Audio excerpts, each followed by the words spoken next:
Good morning, everybody. My name is John. I'm a weapon of mass instruction, and today I'm going to talk a little bit more about Chicago.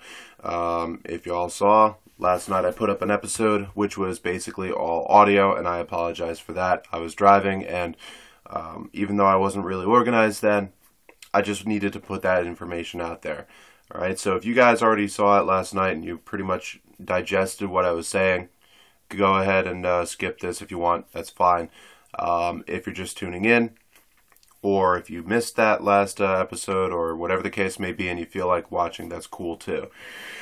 I'm going to try to make this quick and sweet, and I really hope I succeed this time. Basically, I took my handy-dandy whiteboard, and I actually wrote down, alright, on one side, pertaining to the Chicago NATO summit in 5 days' time, alright, basically all the shit that we've been hearing about the beginning of the end of the world as we know it. We got the Army units stationed 30 miles outside of the NATO Summit Center. All right, that's what I've heard about. I've yet to actually find, again, video that actually shows these Army units there. All right, some mainstream media talking about evac plans in place. They were talking to the Red Cross in Milwaukee, getting ready to evacuate people and be ready for up to 30,000 casualties in the event of an emergency. CBRNE training. CBRNE standing for Chemical, Biological, Radiological, Nuclear, and Enhanced Explosives. All right, basically EMTs and other public safety personnel are getting training. And again, what you hear in the media, all they talk about is nuclear. But, I mean, we don't really hear too much about biological warfare, chemical warfare, stuff like that. So they default back on nuclear, which is what everybody understands. Oh, weapons of mass destruction. Okay, cool. All right. So we heard about that taking place. We heard about anywhere from 200 Spetsnaz to 400,000 Spetsnaz, depending on who you talk to. Freaking... possibly landing in America the day after the summit. So I'm going to talk real quick on those points, and then finally, another oddity I found. Everybody's heard about the 60606 zip code of that area, which you can find on Google Earth. All right, basically it's the whole location of the NATO summit is inside of that 60606 zip code, and it happens to be on a Sunday, which coincides with the solar eclipse. An annular solar eclipse, let me add. It's not a total solar eclipse, all right? All right, so those are all the things that we've been hearing that are basically spelling out doom and gloom. On the other side, I have it marked off, same shit, different day, all right? And basically, last night, was it last night? Yes, it was last night. I talked to a guy who has some connections, and basically knows his shit when it comes down to stuff like this. And, he's been doing plenty of his own research, and he's still got connections inside of the system to where he can actually find out a little bit of the inside scoop, a little bit of the untold story, and as you could say, like the other half of what we've been hearing out here. All right? Because just like I mentioned last night, I believe we're on the outside and we're looking in. If you're like me, you've cut off basically any direct contact with cable television, and you're getting all of your information off of the internet via YouTube or, alternative news websites or stuff like that. One of my big things when I'm driving is I listen to AM radio or BBC whenever possible. So here's some of the stuff that he brought up, and some of it I hadn't heard about yet. Some of it I just didn't really think about when I got caught up in the whole, oh my God thing. But here's what we talked about last night. First up, the big thing that I think really does a lot to take care of most of what's on this list here is SURF-P. That's Charlie Echo Romeo Foxtrot Papa. All right, what SURF-P is basically a specific type of National Guard unit I'm sure everybody's seen the maps of the country being broken up into FEMA regions, all right? And they use that same makeup in terms of where to place the SURF-P units, all right? Shit, I forgot to look. I forgot to look up what the acronym stands for again. But if you want to get to the information that I found, all you have to do is do a Google search for CERFP. The first link that should pop up will be a PDF manual, basically a 70-page long document that details their operations, their administration, their duties, how they go about doing the things they do, and all of that. But you know, I only got a couple pages in, but the way it was explained to me is basically this: if anything happens, natural disaster, man-made disaster, terrorist attack, weapon of mass destruction, anything that falls under, oh my God, we got to call in the National Guard. Well, when they call in the National Guard, the SURF-P unit is what shows up. All right. And basically the way that works is the first tier of operations there is basically what you would call rescue operations. You got your damage assessment, you got decontamination set up, you got your evac drill, your CASEVAC drill set up, searching for survivors, rescue operations, stuff like that. Okay. Now they can be called in after the fact. For example, when Hurricane Katrina hit, that's still pretty big in everybody's memory. All right. Obviously, nobody really knew how bad the damage was going to be beforehand and where exactly the damage was going to be strongest. So they didn't really get the National Guard guys there until afterwards, right? All right. Whereas in this case, they can be pre-positioned because this is a planned event. Everybody across the world knows the NATO summit is happening in Chicago in 5 days. So normal law-abiding citizens of their respective countries know about it. And so do fundamentalists and radicals and all sorts of lunatics. They know about it too. All right, so it's a good idea to have this SURF-P unit pre-positioned beforehand. All right, now, first off, the main issue that everybody's been talking about when it comes to Army units stationed inside of American soil and being deployed is posse comitatus. And from what I understand, recent acts of the President and Congress basically threw posse comitatus out the window. But even when it was fully enforced, it didn't actually prevent the use of Army units for policing actions. It simply limited the number of Army personnel that could be deployed in a given area for policing operations. That's all it did. All right, and there were plenty of sub-clauses there too that I didn't really get into, but that's the main gist of it. It's not preventing the military being used for police actions, it's limiting. And that's what it's all about. The SURF-P unit does not fall under posse comitatus, simply because if they're being activated at the state level, all right, for their normal duties, which I believe is the case here, all right, I'm going to mix up the two, so I'm not going to try telling you which is which, but I believe it's called either Article 10 or Act 10, or Article 32 or Act 32. All right, those are the two, basically the two ways that National Guard units can be activated within U.S. soil. All right, so pretty much what it comes down to is they can be activated at the state level and they can be activated at the federal level. If they're activated at the federal level, that's when they need to fall under posse comitatus. At the state level, they don't necessarily. All right, because they're there to fulfill a specific duty. In this case, disaster relief, all right, or possible disaster relief. It is also part of their mission statement where they're legally able to be pre-positioned, all right, in terms of a pre-planned event like this, all right. So again, does not fall under any sort of violation of posse comitatus, all right.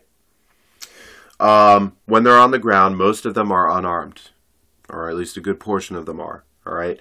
Most of them have specific MOSs pertaining to rescue efforts, pertaining to decontamination, pertaining to possibly dealing with an actual nuclear device or weapon of mass destruction, all right, if it is in the area, and how to handle that. And they're all specialist MOSs. Now, the only times you would see the soldiers actually carrying around rifles would be if basically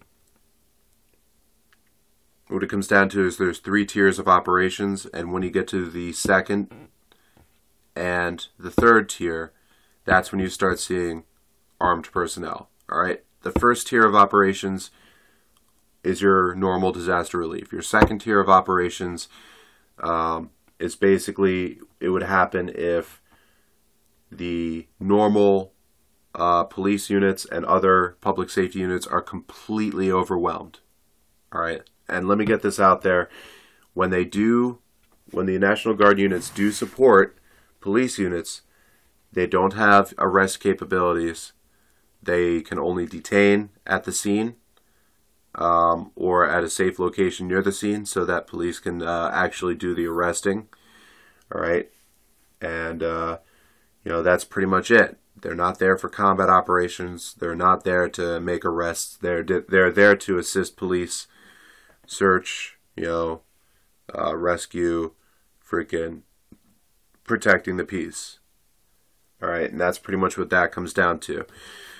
Beginning at the second tier of operations, like I said, that's when the normal, the municipal or city level organizations are being overwhelmed, and that's when these guys will actually take over completely. All right.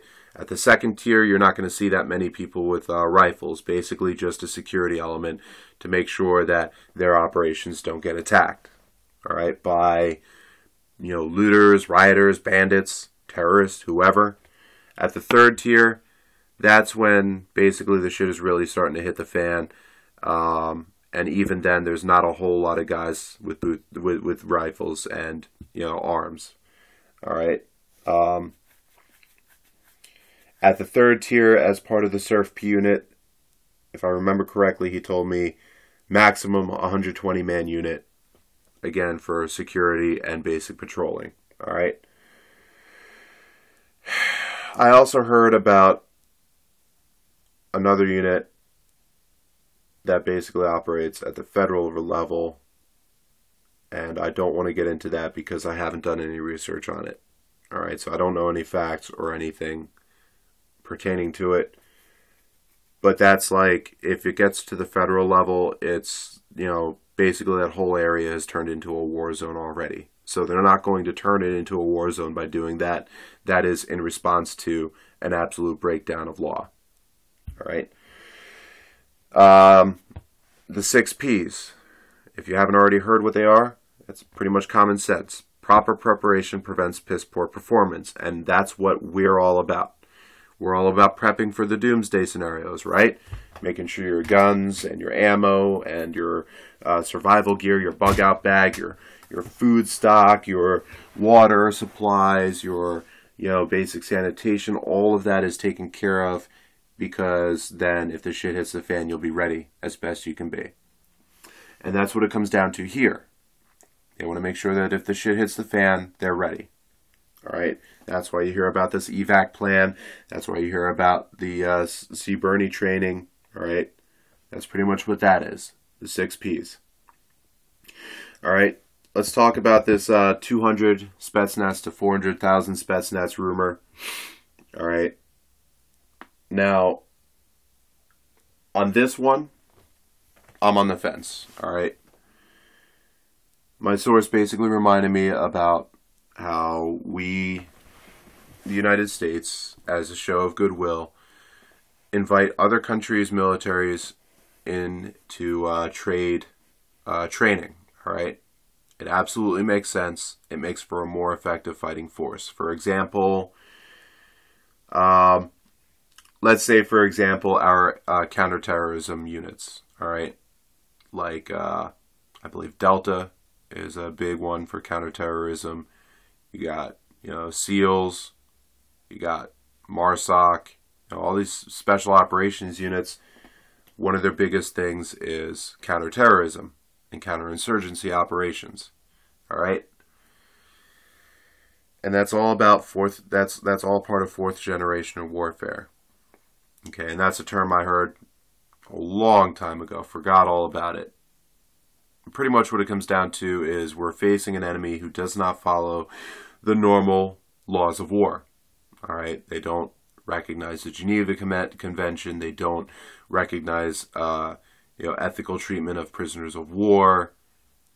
And before we start getting into all the stories we hear about how prisoners were being treated at detention facilities, that's not my purpose here. I'm not getting into that. All right. But basically the idea is this is not a symmetric war. This is an asymmetric war. And the fact of the matter is we are still at war. They declared the war on terrorism officially over. But that really is simply to make people feel a little bit better. It's really not over. The people in the Middle East all of a sudden did not start loving the United States. They still fucking hate us. There's still people trying to cross the border. All right. There's still a couple of people making it through the border, and then most of them getting picked up later on. But there's always that possibility, as slim as it is, that one of them with nefarious intent is going to make it through, and they are going to pose a threat. All right, but that's getting a little bit off topic. Well, not, yeah, you know what I mean. I was talking about the Spetsnaz thing. All right, talking about counterterrorism training. The United States counterterrorism units, we want to be more effective at our jobs, right? So it makes sense that we're going to talk to other countries across the world, probably people who know a thing or two about counterterrorism and counterinsurgency. All right, that's just an example here. And it's the same sort of thing about having 20 Spetsnaz on the ground in American soil.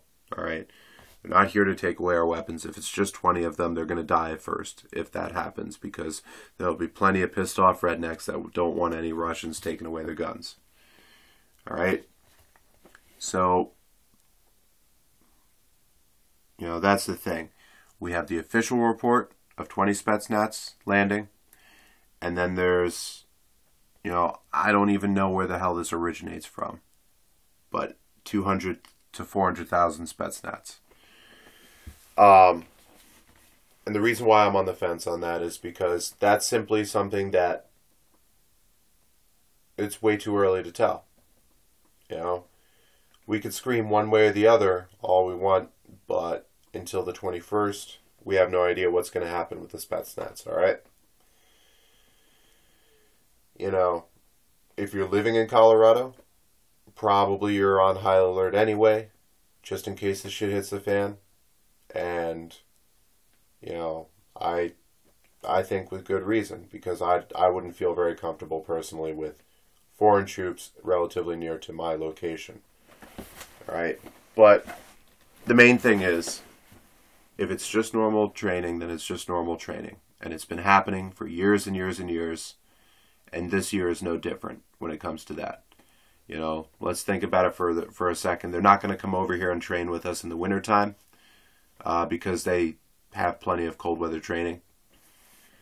They're more than likely going to come over here and train with us during warmer weather, because that's where they don't have as much training. Side note, XSVNRG, you sent me a pretty interesting video, and I did get a little freaked out watching it, especially if the implication there was that the guy was actually using telekinesis. But that's another example. There are Russians teaching U.S. Marines some close quarters and hand-to-hand combat techniques. That's just an example of, let bygones be bygones. We're not at war with the Russians anymore. All right? That's simply where alliances are changing. Show of faith, show of goodwill, show of trust, and that's that. All right. Now, of course, if we see 200 Spetsnaz land on the 21st, then it's time to start getting worried because they told us only 20. All right, but even 200 is not that huge because that's a little bit more than a company's worth of personnel. All right. A company's worth of personnel could potentially secure a facility like, Denver International. That's a wild rumor I've been hearing about. But there's also a good chance that even if it is 200 and they lied to us, that they're just doing training operations out in the desert in Colorado somewhere. All right, company level operations when it comes to training do exist. Quick side note pertaining to that, U.S. Marines on med floats, or basically they get on a ship, a frigate, and their job is to be prepared if any shit goes down in the European area, North Africa, Europe, Middle East, all right, that's not already being handled by other units, then they can be flown in within a couple of hours to take care of business, all right? A lot of them will take a stop off at Djibouti, where they will actually, a whole company of them or more, will get on the shore and they'll start doing training exercises out in the desert. Nothing special. Been happening for years. All right? So let's not get our panties in a bunch about that until we start seeing video evidence of lots more than 200 Spetsnaz, or video evidence of the Spetsnaz doing something they shouldn't be, like occupying, American buildings that are not part of a military base or training area. Or if we see the internet get censored, that might be a warning sign too. All right, I'm going to put that out there. I heard that from Smokin' Joe Trainer, and that's something I've always been looking at too. The day I can't get onto YouTube or access the internet, even when I've got 3 bars of signal, and I talk to my ex and she can't get on stuff either, that's when it's time to start really worrying about stuff, So that's that. I think I covered all the points here and a little bit faster than I expected to. All right. If you have any questions, if you have any comments, go ahead and leave them. One thing I didn't actually cover too much is the 60606 zip code and the coincidence of the solar eclipse. All right. I'm not going to get into that here. We all know what the reference is there, that the Illuminati are behind something. And there is no common sense explanation for it. There really isn't. And I, for one, don't believe in coincidences. All right. Basically, there's a reason for everything. There's no explanation for that. So, not trying to freak people out. It might mean nothing. It might mean everything. And just like my source told me, just like I've always thought, there any good idea or anything that can be put out there for the purpose of good can also be used for the purpose of evil. I think I said that last night too. I'm not sure. But that's the truth. There's still the slim possibility, no matter how slim it is, that, all of us that are ranting and screaming about this are right. But that's something that we're just going to have to wait for and see. All right? Don't go running into the street with your guns and ammo in your bug-out bag tomorrow and screaming, "Oh my God, it's the end of the world, time to go to Chicago and fight." Think really, really hard about who you're going to be fighting for and who you're going to be fighting against if you go and do something like that, because without all of the facts at hand, you could be fighting for the wrong side without realizing it. And before you even jump and decide you're going to fight, and I'm talking about direct, direct fighting, direct, conflict. Warfare is the last resort. And that's what it should be. Right? We still have our First Amendment rights, our right to free speech, to tell the government what we think, our right to protest. All right, we still have that for the most part. I really don't agree with the Secret Service telling us that they're going to arrest us for speaking our minds in front of them. I think that's absolute bullshit. But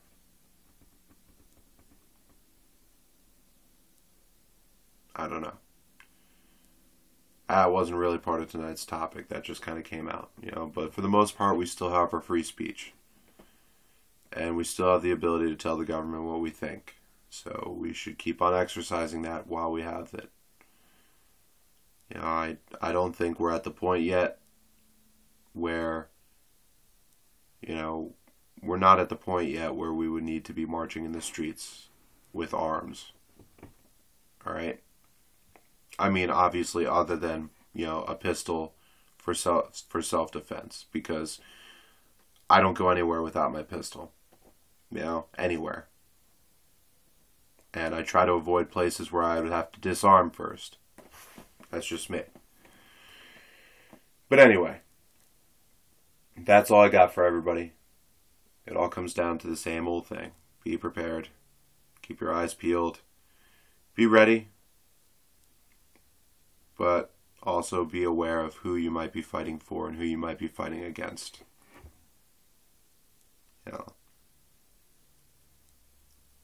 Because there's always the possibility that the enemy would not be the government. That the government is acting in our interests. Because I've been hearing some stuff, again, from my source. He pretty much opened my eyes to some stuff I had no idea existed. But I'm going to get into that in a later episode. Alright? That's what I got for tonight. Just be ready. Don't act rashly. Alright, stay safe, everybody. Have a good night.